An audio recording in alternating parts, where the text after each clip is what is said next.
बच्चों बहुत ही महत्वपूर्ण मैथ का चैप्टर बेसिक, जो सभी परीक्षाओं में एक नंबर आपको अवश्य देगा। एक से दो प्रश्न आपको इस चैप्टर से जरूर मिलेंगे। संख्या पद्धति, इस चैप्टर का नाम है संख्या पद्धति। यहीं से जो है आपको मैथ शुरू करना है। तो इस समय जो यूपीपी में बच्चे तैयारी कर रहे हैं उत्तर प्रदेश पुलिस के लिए, उसमें यह है संख्या पद्धति पहला चैप्टर। और अन्य परीक्षाओं में भी इस संख्या पद्धति का प्रश्न निश्चित तौर पर आता है। और जो स्टूडेंट संख्या पद्धति के बारे में नहीं जानेगा, संख्याओं के बारे में नहीं जानेगा, उनके गुणों के बारे में नहीं जानेगा, तो वह बाकी नहीं समझ पाएगा। इसलिए आपको इस चैप्टर को समझना बहुत जरूरी है। तो देखें, हम आज आपको एकदम बेसिक से इसको समझाएंगे और उम्मीद है कि 100% आपका आज इसी वीडियो में तैयार हो जाएगा। तो देखिए, पहला जो आपको पढ़ना है, सबसे पहले अंक से हम शुरू करते हैं। अंक तो हमारे दार्शनिक प्रणाली में 0 से लेकर 0, 1, 2, 3, 4, 5, 6, 7, 8, 9। देखिए अंक है। क्या है बच्चों? अंक। हमारी दार्शनिक प्रणाली में ये अंक है। तो देखिए, हमारी दार्शनिक प्रणाली में अंकों की संख्या कितनी है। देखिए, छोटी छोटी चीजें पूछ दी जाएंगी। तो दार्शनिक प्रणाली में अंकों की संख्या है 1, 2, 3, 4, 5, 6, 7, 8, 9, 10। कितने अंक हैं? 10। शून्य को लेकर के 10 अंक होते हैं हमारी दार्शनिक प्रणाली में, और इन्हीं अंकों से सभी संख्याएं बनती हैं। पहला चीज यह याद रखिएगा, दार्शनिक प्रणाली में अंकों की कितनी संख्या है? तो 10 है। ये टोटल कितनी है? 10। यह ध्यान में रखिएगा, पहला चीज। अब हम यहाँ प्राकृतिक संख्याओं के बारे में पढ़ेंगे। प्राकृतिक संख्याएं, प्राकृतिक संख्याओं के बारे में हम पढ़ेंगे। इन्हीं को हम नेचुरल नंबर कहते हैं। नेचुरल नंबर, प्राकृतिक संख्या या नेचुरल नंबर कहते हैं। तो प्राकृतिक संख्या क्या होती है? Counting numbers are natural numbers. मतलब गिनती की जो संख्याएं होती हैं, हमको कुछ भी गिनना रहता है तो 1 से नहीं गिनते हैं, 1, 2, 3, 4, 5 ऐसे गिनते हैं। तो गिनने वाली संख्याओं को हम प्राकृतिक संख्याएं कहते हैं। तो गिनने वाली संख्याओं को क्या कहते हैं? प्राकृतिक संख्याएं कहते हैं। यह ध्यान में रखिएगा। मतलब गिन कहां से रहे हैं? 1 से। तो जरा बच्चों बताओ, सबसे छोटी प्राकृतिक संख्या कौन है? यही पूछा जा सकता है परीक्षा में। इसमें से प्राकृतिक संख्या से जो जो प्रश्न बनेंगे वही प्रश्न हम आपको बताएंगे। तो सबसे छोटी प्राकृतिक संख्या कौन है? तो सबसे छोटी प्राकृतिक संख्या, तो आप कहेंगे 1। सबसे छोटी प्राकृतिक संख्या कौन है? 1। और पूछ दे सबसे बड़ी, तो बता नहीं सकते भाई। आप कहेंगे नहीं बता सकते, क्यों? क्योंकि हम तो कितना हो तक गिन सकते हैं।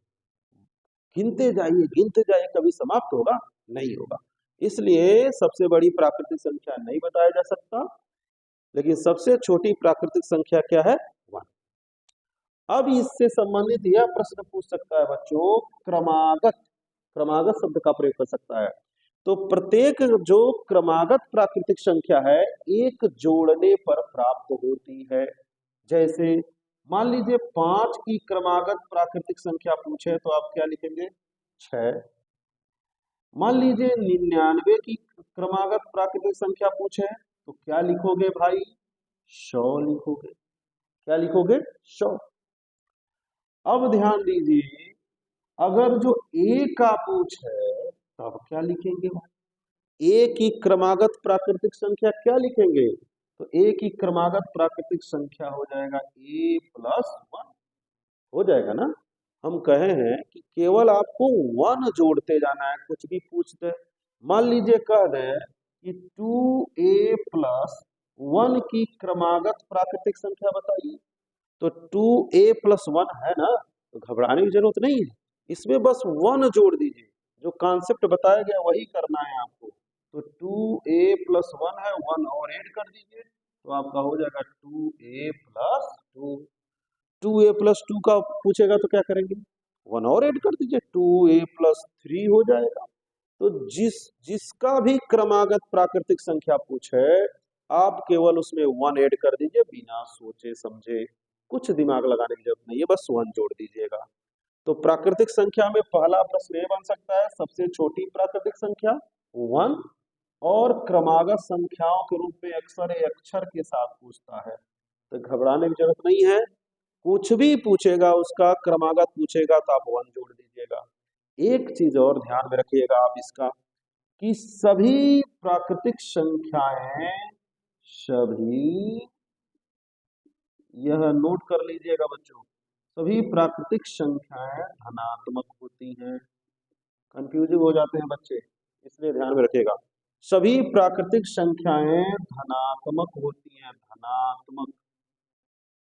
धनात्मक होती हैं, ये भी ध्यान में रखना है। सभी प्राकृतिक संख्याएं क्या होती हैं, धनात्मक, ये चीज आप लोग ध्यान में रखिएगा। ये प्राकृतिक संख्याओं के बारे में इतना आप जान लीजिए। अब ध्यान दीजिएगा बच्चों, इसी के साथ हम सम संख्या को भी बताना चाहेंगे।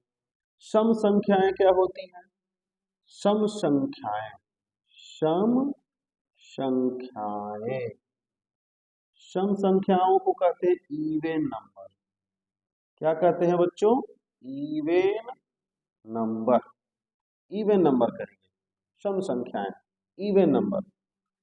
तो इवेन नंबर क्या होती है, तो वे संख्याएं जो 2 से पूर्णतः विभाजित हो जाती हैं, उन्हें हम सम संख्याएं कहते हैं।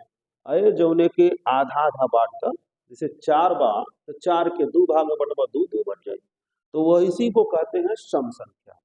तो जो 2 से पूर्णतः क्या हो जाए, विभाजित हो जाए, तो जो 2 से पूर्णतः विभाजित हो जाएगा वो क्या हो जाएगा, सम संख्या।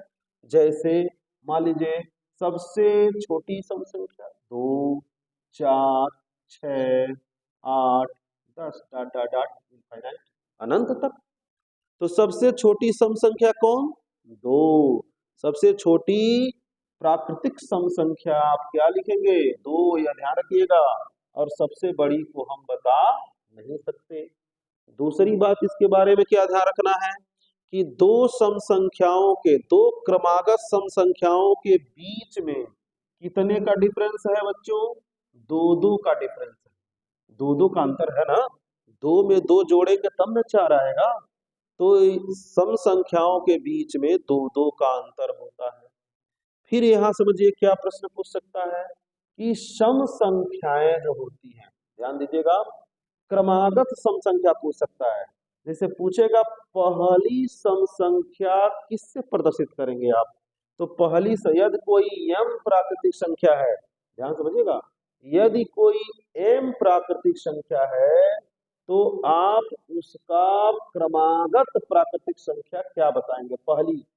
तो मान लीजिए इसको 2m से प्रदर्शित करेंगे, किससे प्रदर्शित करेंगे, 2m से। a कहेगा तो 2a से, x कहेगा तो 2x से। तो पहला जो सम संख्या होगा हम 2m, 2a या 2x कुछ भी लिख सकते हैं, लेकिन 2m का क्रमागत जब पूछेगा तो आप इसको 2m+2 लिखेंगे। 2m प्लस क्या लिखेंगे, 2। ये ध्यान रखिएगा, ये सारे प्रश्न जो है टच हो सकते हैं, जो नहीं सोचे रहते वही एग्जाम में आता है, इसलिए ये सारी चीजें हम बता रहे हैं कि कुछ भी ना छोड़ के आए आप। तो 2m+2। देखिए बच्चों, सिलेक्शन में एक एक नंबर, आधा आधा नंबर बहुत मायने रखता है, और ये छोटी छोटी चीज आपके दिमाग से अगर जो हट गई तो आप पछताते रह जाएंगे। तो 2m+2 क्रमागत सम संख्या के रूप में लिखेंगे। तो सम संख्याएं जो 2 से पूर्णतः विभाजित होती हैं, अब कितना हो बड़ी संख्या हो, तो बस उसके इकाई का अंक देखिए, इकाई पर यदि 0 है, 2 है, 4 है, 6 है, 8 है, तो ये सम संख्याएं कहलाएंगी। जैसे मान लीजिए कोई संख्या ले लीजिए 4, 8, 7, 4, 5, 6 और लास्ट में 0 है, तो सम है। तो आपको कुछ नहीं करना है, इकाई का अंक 2 से काट के देख लीजिए, अगर जब विभाजित हो रहा है तो देखिए 2 से ये सब विभाजित होंगे। 2 सुनाए सुन, 2 एक अन्य 2, 2 दूना 4, 2 3 6, 2 चौक 8 तो विभाजित हो रहे हैं। इसलिए ये सब कितना हो बड़ी संख्या हो क्या होगा, इसका क्रमागत सम पूछे, क्रमागत पर ध्यान रखिएगा, एक प्रश्न पूछा जाता है क्रमागत अगर जो आता है तो बस इसमें 2 जोड़ देना। क्या जोड़ देना है, 2। कोई भी पूछे, जिसका भी क्रमागत पूछेगा सम संख्या उसमें 2 जोड़ दीजिएगा, तो ये हो जाएंगी सम संख्याएं। क्या हो जाएंगी, सम। उम्मीद है कि ये भी समझ में आ गया होगा। उसके बाद आपको पता करना है विषम संख्या के बारे में। विषम संख्याएं, तो विषम संख्याएं क्या होती हैं, यह ध्यान रखिए आप। तो विषम संख्याएं मतलब odd number, odd number English में कहते हैं इसको, आपको जानना है। ऑड नंबर क्या होती है, विषम संख्याएं जो 2 से पूर्णतः विभाजित नहीं होती, जो 2 से पूर्णतः विभाजित नहीं होंगी उन्हें हम विषम संख्याएं कहेंगे। जैसे 1 हो गया, 3 हो गया, 5 हो गया, 7 हो गया, 9 हो गया, डॉट डॉट डॉट इनफाइनाइट तक, अनंत तक, ये सब विषम संख्याएं कहलाती हैं। इसमें भी महत्वपूर्ण आपका जो ये जानना नहीं है, महत्वपूर्ण ये देखिए, सबसे छोटी विषम संख्या ये याद रखिएगा 1, ये याद रखना है। सबसे बड़ी विषम संख्या आप बता नहीं सकते क्योंकि ये बढ़ता जाएगा बढ़ता जाएगा, ये याद रखना है। सबसे छोटी विषम संख्या कौन है, 1। जो मैं प्रश्न कर रहा हूं उस पर ध्यान दीजिएगा बच्चों, उसी को याद रखना है। सबसे छोटी विषम संख्या 1, आप चाहें तो नोट करते जाइएगा। उसके बाद से सबसे छोटी विषम संख्या जान गए, क्रमागत वाला जरूर बच्चों ध्यान रखना। अगर जो कोई पूर्णांक कहे या प्राकृतिक संख्या कहे कि m है, तो इसके लिए प्रथम विषम संख्या क्या होगी, तो यह बच्चों ध्यान में रखना, प्रथम विषम संख्या, या चाहे तो लिख लीजिए m के लिए प्रथम विषम संख्या, नोट कर लीजिए आप लोग। प्रथम विषम संख्या पूछेगा तो आप इसको लिखेंगे 2m+1। क्या लिखेंगे बच्चों, 2m+1 लिखिएगा। प्रथम विषम संख्या जब पूछेगा 2m+1, क्यों, सभी विषम संख्याओं को यदि 2 से विभाजित करते हैं तो हमेशा शेषफल क्या आता है, 1। किसी को भी उठा लें, जैसे 5 है, 5 को 2 से विभाजित करिए भाई, 2 दूना 4, 5 में से 4 घटाएंगे 1, देखिए शेषफल 1 आया कि नहीं आया। तो क्या आप 5 को 2 × 2+1 नहीं लिख सकते, लिख सकते हैं ना। तो यही 2 के जगह मान लीजिए m है, तो 2m+1, तो हमेशा 2m+1 के रूप में विषम संख्या को हम प्रदर्शित करते हैं। तो विषम संख्याओं के लिए यही ध्यान में रखना है कि ये 2 से कभी विभाजित नहीं होती। अगर जो कोई बड़ी संख्या दी गई है आपको, तो लास्ट का डिजिट देखना है, लास्ट का अंक देखना है, यह 2 से विभाजित नहीं होगा तो ये पूरी संख्या भी 2 से विभाजित नहीं होगी, अर्थात जब 2 से विभाजित नहीं होगी तो ये विषम संख्या है। मुझे उम्मीद है कि इतना आपको समझ में आया होगा। आज पूरा संख्या पद्धति आपको समझ लेना है। तो अंक 10वीं प्रणाली में अंकों की संख्या कितनी है, 10। प्राकृतिक संख्या क्या होती है, गिनने वाली संख्याएं प्राकृतिक संख्याएं होती हैं। सबसे छोटी प्राकृतिक संख्या याद रखिए 1 होता है। सभी प्राकृतिक संख्याओं में 1 1 का अंतर होता है। क्रमागत प्राकृतिक संख्या जब भी पूछे तो 1 जोड़ दीजिएगा। अक्सर ये ध्यान रखिएगा कि अगर जो अक्षर है, जैसे a है तो a+1 होगा, 2a+1 है तो 2a+2, 2a+2 है तो 2a+3, इस तरह से लिखना है आपको। और सभी प्राकृतिक संख्याएं क्या होती है, धनात्मक, ये भी याद रखिएगा, क्या होती है, धनात्मक। फिर हम पढ़े सम संख्या के बारे में। तो सम संख्याएं क्या होती हैं, जो 2 से पूर्णतः क्या हो जाए, विभाजित हो जाए। सबसे जरूरी चीज, इकाई का अंक या तो 0 हो, 2 हो, 4 हो, 6 हो, 8 हो, तो यह जो है क्या कहलाती है, सम संख्याएं कहलाती हैं। क्रमागत वाले पर बच्चों विशेष ध्यान दो। पहली अगर जो विषम पहली सम संख्या पूछेगा किसी भी अक्षर के लिए, तो आप उसको या तो एम रहेगा 2m, मतलब कोई भी अक्षर हो, क रहेगा 2 क, तो 2a 2x आप लिखेंगे। विषम संख्याएं क्या होती हैं? वे संख्याएं जो 2 से पूर्णतः विभाजित नहीं होती, उन्हें हम विषम संख्या कहते हैं। इसमें भी याद रखना है, किसी प्राकृतिक संख्या m के लिए प्रथम विषम संख्या यदि बताना है, यह जरूर बच्चों नोट कर लेना, 2m + 1। m के लिए प्रथम विषम संख्या क्या होगा? 2m + 1। x के लिए क्या होगा? 2x + 1। b के लिए क्या होगा? 2b + 1। तो यह चीज ध्यान में रखिएगा। तो यह हो गया आपका विषम संख्याएं।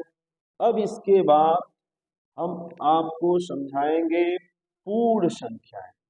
प्राकृतिक संख्याओं के बाद आपको पढ़ना है होल नंबर। पूर्ण संख्याएं क्या होती हैं? पूर्ण संख्याएं,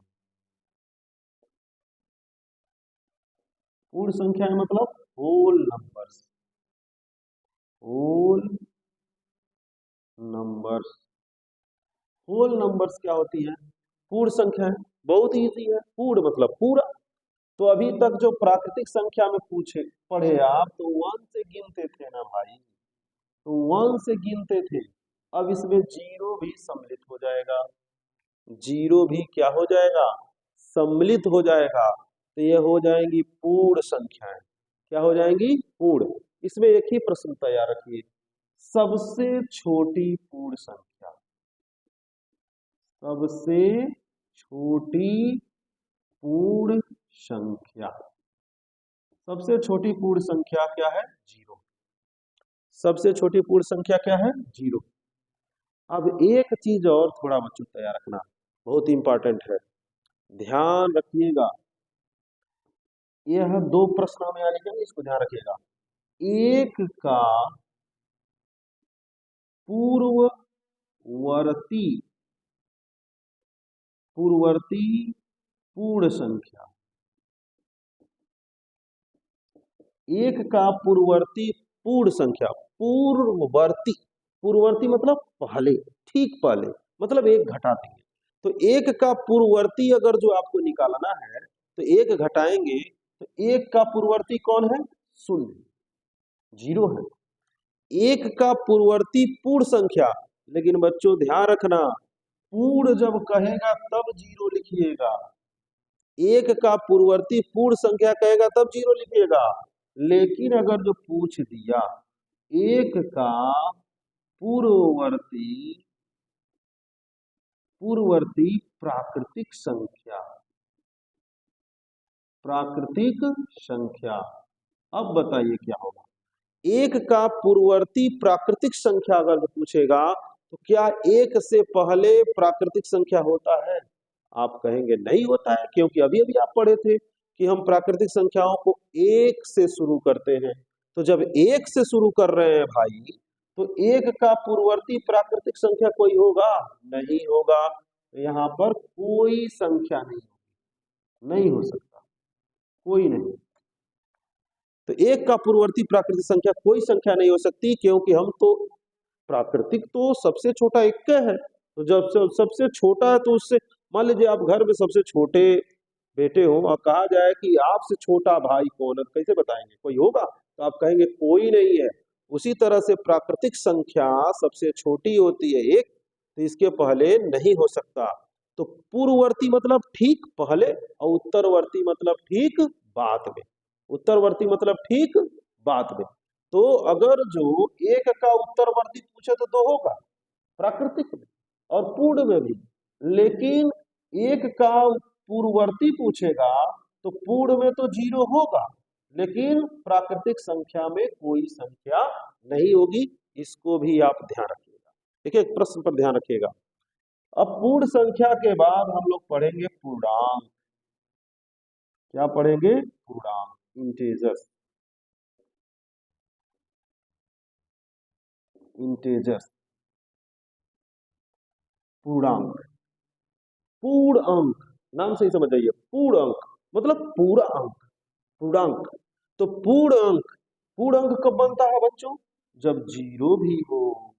और ये भी जरा इसमें ध्यान रखना बच्चों कि सभी पूर्ण पूर्ण संख्याएं जो होती है वो धनात्मक होती है, और जीरो, शून्य न धनात्मक है न ऋणात्मक है, यह ध्यान रखिएगा। शून्य न धनात्मक है और न ऋणात्मक। शून्य न धनात्मक है और न ऋणात्मक है। शून्य न धनात्मक है और न ऋणात्मक है, यह ध्यान रखिएगा। शून्य न धनात्मक है न ऋणात्मक है। आज पूरा संख्या पद्धति आप पूरी तरह समझेंगे। यहाँ पर शून्य न धनात्मक है और न ऋणात्मक, बाकी सब यह जो है पूर्ण संख्याएं धनात्मक होती है। पूर्ण संख्याएं क्या होती हैं? धनात्मक, ये भी ध्यान रखिएगा।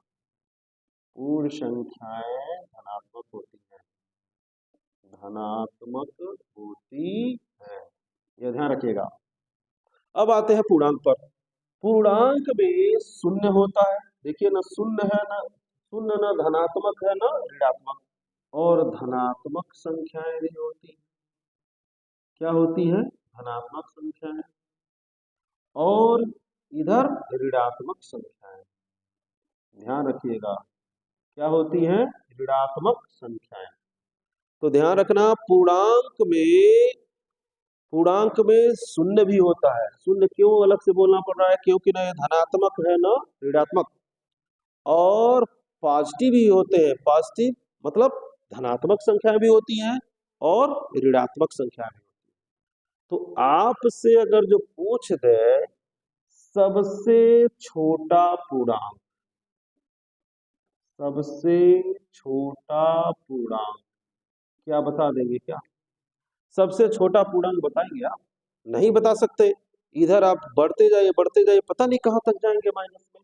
तो सबसे छोटा पूर्णांक नहीं बताया जा सकता, नहीं पता, किसी को नहीं पता, पता नहीं कहां तक जाएगा वो। तो सबसे छोटा पूर्णांक नहीं बता सकते, सबसे बड़ा भी नहीं बता सकते। सबसे बड़ा पूर्णांक भी हम लोग नहीं बता सकते भाई, क्योंकि सबसे बड़ा पूर्णांक के बारे में भी हमको पता नहीं है। तो इसको भी वही चीज करेंगे, नहीं पता। लेकिन दो और प्रश्न आप जान लीजिए इससे संबंधित, कि सबसे छोटा धनात्मक पूर्णांक, सबसे छोटा धनात्मक पूर्णांक, ये बच्चों नोट कर लेना। सबसे छोटा धनात्मक पूर्णांक होता है 1। देख रहे हैं धनात्मक में सबसे छोटा कौन है? 1। अब बार बार कर रहे हैं, जीरो न धनात्मक है और न ऋणात्मक, यह ध्यान रखिएगा। सबसे छोटा धनात्मक पूर्णांक कौन है? 1। सबसे बड़ा तो बता नहीं सकते, सबसे बड़ा बता पाएंगे? नहीं बता पाएंगे। इसको गिनते जाइए, इधर पता नहीं कहां तक जाएंगे। अब यहां पर हम बताना चाह रहे हैं सबसे बड़ा ऋणात्मक पूर्णांक। इसमें बच्चे कंफ्यूजन करते हैं, इसलिए ये ध्यान समझ लीजिए। सबसे बड़ा लिखे हम, सबसे बड़ा ऋणात्मक पूर्णांक। तो सबसे बड़ा ऋणात्मक पूर्णांक आपको बताना है, तो जरा सोचिए क्या होगा। देखिए, जितना ही हम दाएं जाते हैं पूर्णांक उतना ही बड़ा होता जाता है, यह चीज ध्यान रखें। दाएं जाने पर पूर्णांक का मान क्या होता है? बढ़ता है। जैसे जैसे दाएं जाएंगे पूर्णांक बड़ा होता जाएगा, और बाएं जाएंगे तो छोटा। तो ऋणात्मक पूर्णांकों में -1 देख रहे हैं ना भाई, तो सबसे बड़ा -1 ही ना हो रहा है। इसके बाद तो सब बाएं जा रहे हैं, और जैसे जैसे हम बाएं जाएंगे तो यह ऋणात्मक पूर्णांक छोटे होते जाएंगे। ऋणात्मक में जो जितना बड़ा रहेगा उसका मान उतना ही छोटा रहेगा। तो सबसे बड़ा ऋणात्मक पूर्णांक कौन है? -1। सबसे छोटा पूछेगा तो हम बता नहीं सकते, ये ध्यान रखना। इसमें सबसे बड़ा नहीं बता सकते, किसमें? धनात्मक में। और ऋणात्मक में सबसे छोटा नहीं बता सकते। सबसे बड़ा ऋणात्मक पूर्णांक कौन है? -1। इसको आप लोग ध्यान में रखेगा। सबसे बड़ा ऋणात्मक पूर्णांक कौन है? -1। और यही लिख दे रहे हैं, यहाँ लिखे दिए हैं, शून्य न धनात्मक है और न ऋणात्मक, यह ध्यान रखिएगा। शून्य न धनात्मक है और न ऋणात्मक, इसको भी ध्यान में रखेगा। तो यह हो गया पूर्णांक के बारे में। तो पूर्णांक को समझना है, पूर्णांक में जीरो भी है, सभी धनात्मक संख्या है, सभी ऋणात्मक संख्या है, ये पूर्णांक कहलाती हैं। और ये चीजें ध्यान में रखना है, यह खास करके आप ध्यान में रखिएगा, सबसे बड़ा ऋणात्मक पूर्णांक कौन होता है? -1 होता है। यह चीज आप लोगों को ध्यान में रखना है। तो ये हो गया पूर्णांक के बारे में, यह ध्यान में रखिएगा। फिर देखिए आगे क्या पढ़ते हैं। आगे आप लोग देखें, पूर्णांक के बाद हम बताना चाहेंगे आपको, पूर्णांक के बाद आप समझिए परिमेय संख्याएं।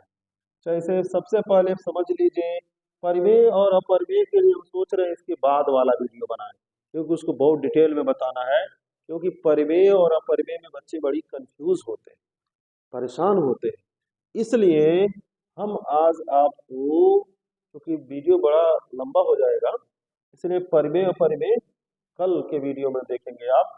आज हम आपको बता दें पहले भाज्य और अभाज्य के बारे में। पहले हम अभाज्य के बारे में आज चर्चा करें, क्योंकि अभाज्य बहुत इंपॉर्टेंट है। प्राइम नंबर, जरा बच्चों देख लो, प्राइम नंबर, प्राइम नंबर हम लोग पढ़ेंगे, ध्यान दें।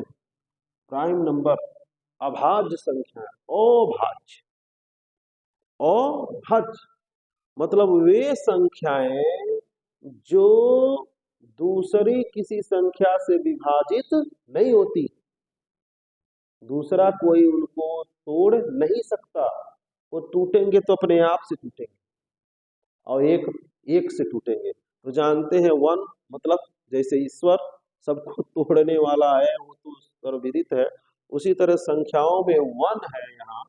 तो अभाज्य संख्याएं या तो स्वयं से विभाजित होती हैं या तो वन से। तो अभाज्य संख्याएं जो होती है, अभाज्य संख्याएं, अभाज्य संख्याएं स्वयं या वन से विभाजित होती हैं। अभाज्य संख्याएं स्वयं या वन से विभाजित होती हैं, या तो स्वयं से विभाजित होंगी या तो एक से विभाजित होंगी, दूसरा कोई उनको विभाजित नहीं कर सकता भाई, केवल वो स्वयं से या तो वन से विभाजित होती हैं। अब यहाँ पर ध्यान में रखिएगा, 1 से 100 के बीच में, 1 से 100 के बीच 25, ये भी ध्यान रखना बच्चों, 25 अभाज्य संख्याएं, अभाज्य। यहीं पर एक चीज और लिख दे रहे हैं, अभाज्य को रूढ़ संख्या भी कहते हैं। कहीं कहीं रूढ़ दिया रहेगा तो आप लोग परेशान मत होइएगा, इसलिए रूढ़ संख्या भी कहते हैं, भी जान लीजिएगा। तो 1 से 100 के बीच 25 अभाज्य संख्याएं होती हैं। कितनी होती है बच्चों? ये भी ध्यान रखिएगा, ये भी एक प्रश्न है। अभाज्य संख्याएं होती हैं, ये भी याद रखिएगा। 1 से 100 के बीच में 25 अभाज्य संख्याएं होती हैं। हम उनका 25 संख्याओं को लिख भी दे रहे हैं, क्योंकि उसमें कुछ हमको बताना भी है। देखिए 25 संख्याएं कौन कौन है, सबसे पहले ये जानिए, यहाँ पर ये भी चीज लिख लीजिए, एक जो है, एक नौभाज्य है, भाज्य है, एक नौभाज्य है और 9 अभाज्य है। एक नौभाज्य है और 9 अभाज्य है, एक नौभाज्य है और 9 अभाज्य। ध्यान रखिएगा, बहुत लोग इसको अभाज्य कह देते हैं, तो आप ध्यान रखिएगा, एक नौभाज्य है और 9 ही अभाज्य। क्यों? इसका कारण आपको बता दें कि एक जो है स्वयं से कटता है, स्वयं से कटेगा, लेकिन एक रूल जो होता है वो ये फॉलो नहीं करता है। वन से तो स्वयं से कटता है, लेकिन एक और रूल है अभाज्य संख्या जानने का, उस वो है यह पालन नहीं करता, उसको भी लिख लीजिए। प्रत्येक अभाज्य संख्या के केवल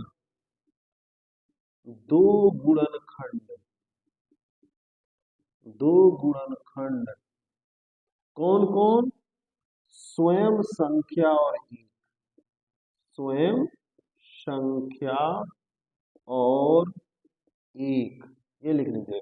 स्वयं वह संख्या होगी और एक होते हैं, ये भी नोट कर लीजिए, नोट करते जाइए आप लोग। प्रत्येक अभाज्य संख्या के केवल दो गुणनखंड स्वयं वह संख्या और वन होता है। समझ रहे हैं? अभी हम अभाज्य संख्याओं को लिखेंगे तो आपको कंफर्म हो जाएगा, लेकिन यह तो जरूर याद रखिए बच्चों, एक न भाज्य है और न अभाज्य है। दूसरा चीज, प्रत्येक अभाज्य संख्या के, तो यही गुण का पालन ये नहीं करता वन। वन स्वयं से स्वयं से विभाजित होगा, वन वन जा वन, लेकिन इसके दो गुणनखंड नहीं हो सकते। प्रत्येक अभाज्य संख्या के केवल दो गुणनखंड होते हैं, ध्यान रखिएगा। तो दो गुणनखंड इसके कहाँ होंगे? तो वन ही है। लेकिन दूसरा जितना भी अभाज्य संख्या लेंगे उसके दो गुणनखंड होंगे, तो स्वयं और एक जो है वन, तो दो अभाज्य गुणनखंड हो जाएंगे। तो यह गुण जरूर याद रखिएगा, प्रत्येक अभाज्य संख्या के दो गुणनखंड होते हैं, केवल दो होते हैं, और भाज्य संख्या के दो से अधिक गुणनखंड होते हैं। भाज्य संख्या के दो से अधिक गुणनखंड होते हैं। तो प्रत्येक अभाज्य संख्या के केवल दो गुणनखंड होंगे, स्वयं वह संख्या होगी और वन होगा। जैसे देखिए एक प्रश्न और, यही नोट करिए, तब हम यहाँ चार्ट बनाएंगे। यहाँ पर एक और लिखेंगे, सबसे छोटी अभाज्य संख्या, ये नोट करेंगे आप। सबसे ज्यादा इंपॉर्टेंट प्रश्न है, ये हो सकता है आपका पूछे। सबसे छोटी अभाज्य संख्या, सबसे छोटी अभाज्य संख्या कौन है बच्चों? दो।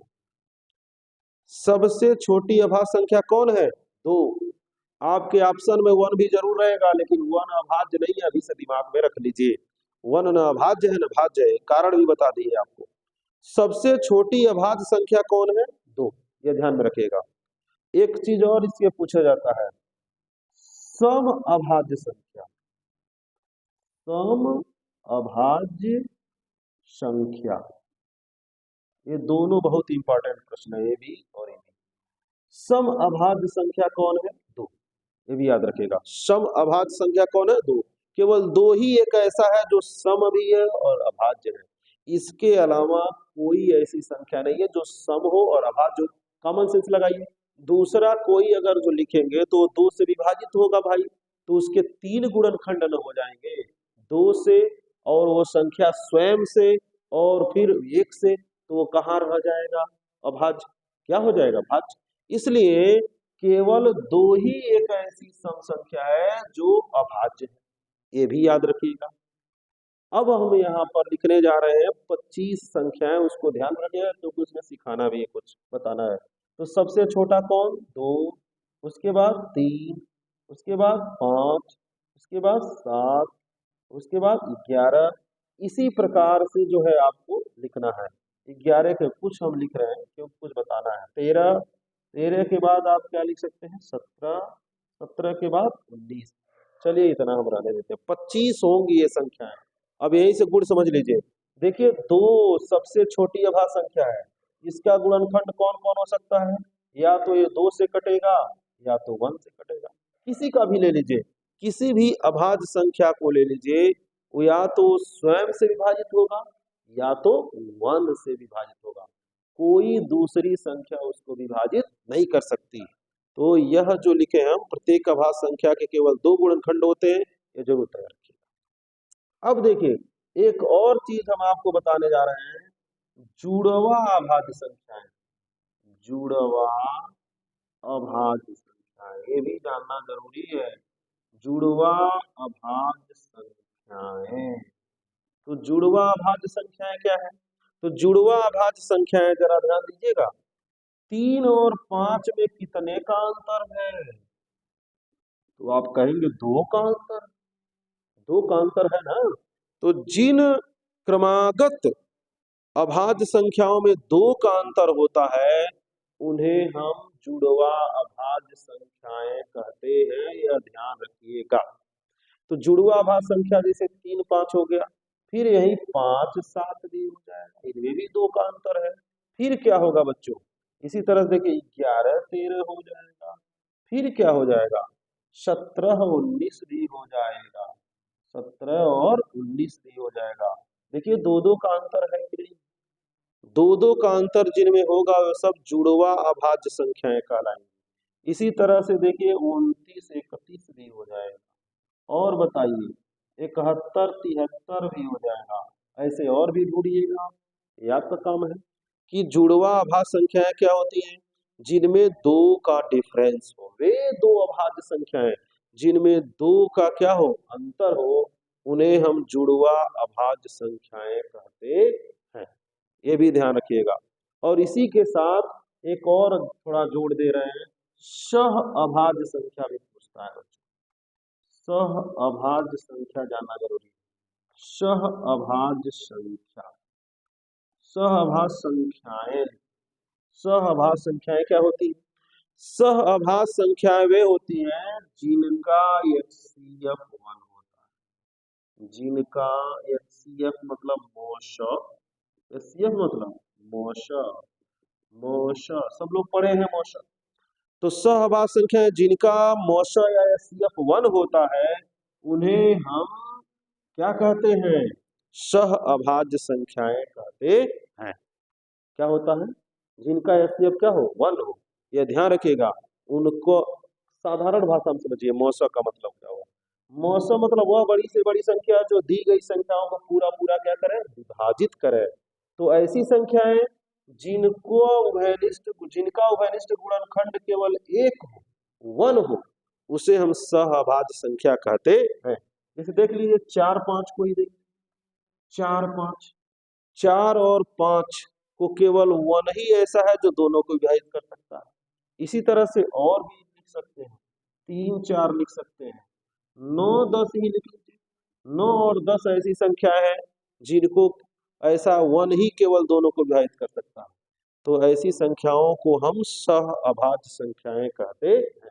इसलिए इसको बता दिए हम, क्योंकि ये अभाज्य से संबंधित था। तो एक बार जरा और हम अभाज्य संख्या को दोहराते हैं। अभाज्य संख्या वे होती हैं जो स्वयं या एक से विभाजित होती हैं। दूसरा चीज याद रखेंगे, प्रत्येक अभाज्य संख्या केवल 2 गुणनखंड रखती है, एक स्वयं और एक 1, मतलब केवल स्वयं से विभाजित होगी या तो 1 से विभाजित होगी। सबसे छोटी अभाज्य संख्या क्या है, 2, याद रखेगा, यह जरूर याद रखना। एक न भाज्य है और न ही अभाज्य है, ये दोनों का गुण नहीं रखता। 1 से 100 के बीच में कितनी अभाज्य संख्या है बच्चों, 25 अभाज्य संख्या है, ये याद रखिएगा। तो और फिर याद रखिएगा कि जुड़वा अभाज्य संख्या, जुड़वा अभाज्य संख्या मतलब वे अभाज्य संख्या है जिनके बीच 2 का अंतर हो बच्चों। कितने का अंतर हो, 2 का अंतर हो, इन्हें हम जुड़वा अभाज्य संख्याएं कहते हैं।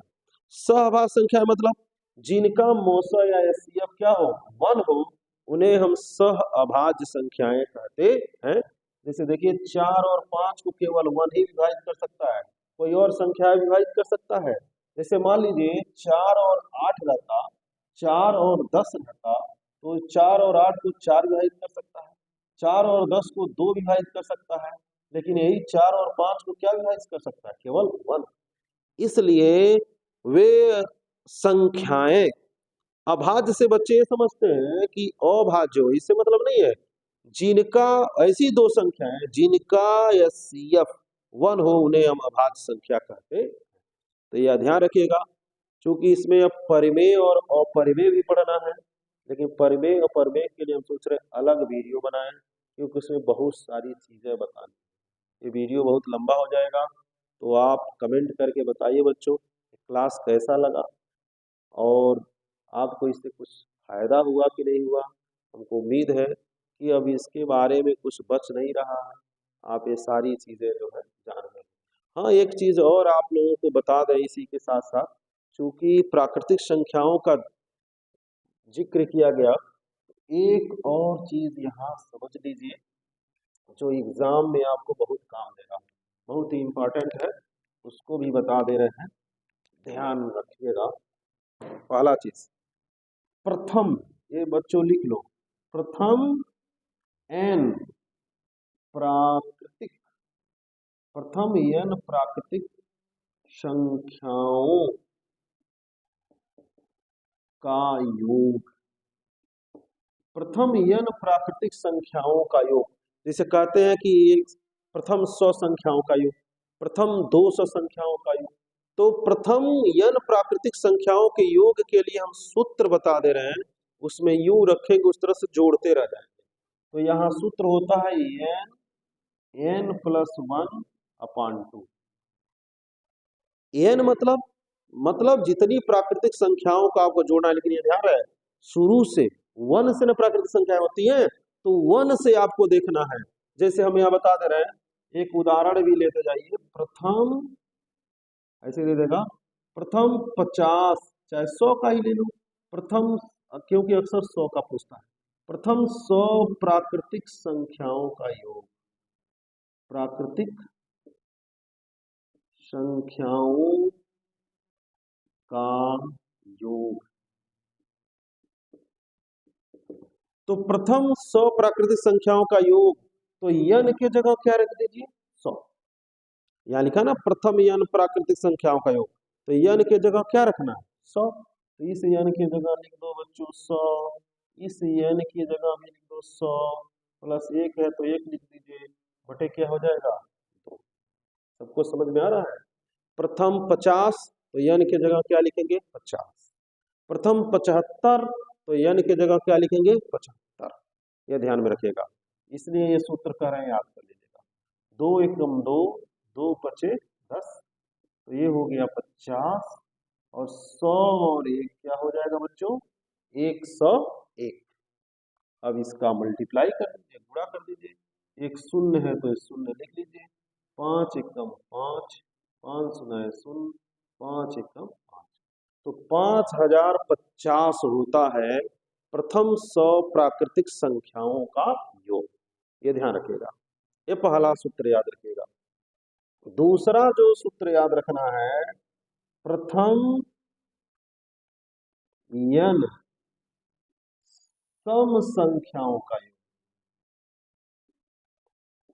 सम संख्याओं का योग। तो प्रथम n सम संख्याओं का योग निकालना है बच्चों, तो आपको कुछ नहीं, यही फार्मूला हमें याद आ रहा है, n प्लस 1, बस हो गया, बहुत आसान है। प्रथम n सम संख्याओं का, सम प्राकृतिक जरा जोड़ लीजिएगा, प्राकृतिक जोड़ना जरूरी है बच्चों, प्राकृतिक, प्रथम n सम प्राकृतिक संख्याओं का योग, तो n प्लस 1। तो यही चीज यहाँ पर अगर जो बताना हो, ध्यान दीजिएगा, इसी पर प्रश्न भी देख लीजिए, प्रथम 50 सम संख्याओं का योग, संख्याओं का योग। तो प्रथम 50 सम प्राकृतिक संख्याओं का योग निकालना है, तो n की जगह बस 50 रख दीजिए, n की जगह क्या रख दीजिए 50, यहाँ भी हो जाएगा 50 प्लस 1 हो जाएगा ना, और 50 प्लस 1 रख देंगे आप, तो आपको फटाफट आ जाएगा। जैसे मान लीजिए यहाँ लिख लीजिए 50 गुणे 50 और 1 क्या हो जाएगा 51, एक जीरो है तो लिख लीजिए, 5 एकन्ने 5, 5 पचे 25, तो 2550 आ गया। क्या हो गया 2550। एक बात और समझ लीजिए कि 50 सम संख्याएं कहाँ तक होंगी 1 से 100 तक। जितनी प्राकृतिक संख्याएं लेंगे उसमें आधा सम रहता है और आधा विषम। अब यहाँ विषम संख्याओं के योगफल का सूत्र देख लीजिए, ये भी सूत्र ध्यान रखिएगा, ये तीनों सूत्र याद होने चाहिए। प्रथम n विषम संख्याओं का योग, प्रथम n विषम संख्याओं का योग निकालना है, तो प्रथम n विषम संख्याओं का योग हो जाता है बस n², बहुत ही इजी है। प्रथम n विषम संख्याओं का योग क्या हो गया n²। तो मान लीजिए आपको निकालना हो प्रथम 50 विषम संख्याओं का योग। प्रथम 50 विषम संख्याओं का योग निकालना है तो कुछ मत करिए, जो 50 यहाँ संख्या दिया 50 का स्क्वायर कर दीजिए। क्या कर देंगे? 50 का स्क्वायर, और इसको लिख देंगे 50 गुणे 50। 1 0 1 0 क्या लिख लीजिए? 2 0, 5 बचे क्या हो गया? 25। अब एक इंटरेस्टिंग चीज बताएं आप लोगों को, देखिए प्रथम 100 प्राकृतिक संख्याओं का योग कितना है? 5050। तो यहाँ देखिए हम कहे कि 100 प्राकृतिक संख्याओं में 50 सम रहेगा और 50 विषम। तो जरा इन दोनों को जोड़ो बच्चों, 2550 और 2500 जोड़, देखो कितना आ रहा है? 0 5 5 5 10, 2 दूना 4 1 5। देखिए आ गया कि नहीं आ गया?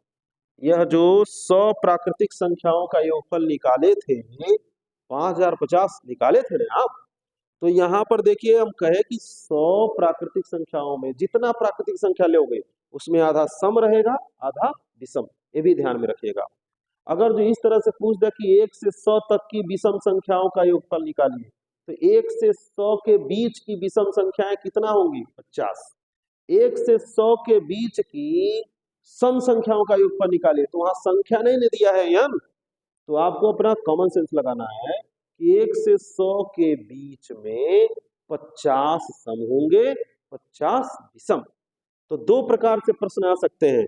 इस तरह से पूछ सकता है प्रथम 50 सम संख्याओं का योगफल, यहाँ 50 संख्या दे दिया, लेकिन फिर पूछ सकता है कि 1 से 100 के बीच में, 1 से 50 के बीच में, 1 से 60 के बीच में विषम या सम का योगफल बताइए। तो जितने का पूछेगा उसका आधा सम होगा, आधा विषम। मान लीजिए 1 से 60 पूछ रहा है, तो उसमें 30 सम होगा और 30 विषम होगा, यह ध्यान रखिएगा आप। तो ऐसे भी प्रश्न आ सकते हैं, तो वहां यन के जगह 30 रखेंगे आप। क्या रखेंगे? 30। तो यह चीज ध्यान में रखिएगा। देखिए दोनों मिला के, सम और विषम मिला के इसके बराबर आ गया कि नहीं आ गया? 5050 आ गया ना? तो इसी से आ गया, क्योंकि सम और विषम दोनों मिला करके 100 होंगे। तो प्रश्न को जरा समझो, फिर से समझ लो जो नहीं समझ पा रहे हैं। दो प्रकार से प्रश्न पूछेगा। यह पूछ सकता है कि प्रथम 50 सम संख्या का योगफल, तब तो यन के जगह 50 लिख दीजिए। लेकिन ये भी पूछ सकता है कि 1 से 50 के बीच की सम संख्या का योगफल, तो जितने का पूछेगा प्राकृतिक संख्या का, तो 50 में 25 सम न होगा भाई, तो यन के जगह क्या रखोगे? 25 रखोगे। और इसमें 25 विषम होगा, तो विषम पूछेगा तो इसमें यन के जगह क्या रखेंगे? 25 रखेंगे। यह चीज ध्यान रखिएगा, दोनों में डिफरेंस है, यह चीज ध्यान रखिएगा। अगर जो कह रहा है कि प्रथम 50 सम का बताओ, तब तो यन के जगह 50 रख दो। लेकिन एक है कि 1 से 50 के बीच कितनी सम संख्या है उनका योगफल निकालना है, तो वो आप आधा कर दीजिएगा। कितना कर देंगे? आधा। तो ये तीनों फार्मूला आपको तैयार होना चाहिए। प्रथम n प्राकृतिक संख्याओं का योगफल n प्लस 1/2, प्रथम n सम प्राकृतिक संख्याओं का योगफल n प्लस 1, और प्रथम n विषम संख्याओं का योगफल क्या होगा? n square. तो यह चीज आप लोगों को ध्यान में रखना है। इस वीडियो को 2-3 बार आप देखिए, ये पूरा तैयार रखिए। इसके बाद दूसरे वीडियो में बहुत ही महत्वपूर्ण, जो इसके अतिरिक्त बच रहा है संख्या पद्धति में, और संख्या पद्धति से संबंधित 30-40 क्वेश्चन जो भी होंगे उसको भी हम बना देंगे, वो आप अगले वीडियो में देखेंगे। बच्चों लग जाओ, समय फिर बार बार नहीं आता है। आप किसी भी एग्जाम की तैयारी कर रहे हो, इसमें जरूरत पड़ेगा। जो बच्चे पढ़ रहे हैं किसी भी क्लास में, 6 से लेकर ऊपर किसी भी क्लास में, इनकी जरूरत पड़ती है, क्योंकि प्रश्नों में इनका जिक्र होता है। तो यह चीज ध्यान में रखिएगा कि संख्या पद्धति को जानना बहुत जरूरी है। तो आपको अगर जो ये वीडियो अच्छा लगा हो तो लाइक करिए, शेयर करिए, और अपने मित्रों को भी ये जानकारी दीजिए। और पढ़ने में जी जान से लग जाइए, क्योंकि पढ़ाई ही एक ऐसा माध्यम है जो आपकी तकदीर बदल सकता है। दूसरा कोई कुछ भी नहीं है। तो समय को पहचानें और पढ़ाई में लगे रहें। जय हिंद।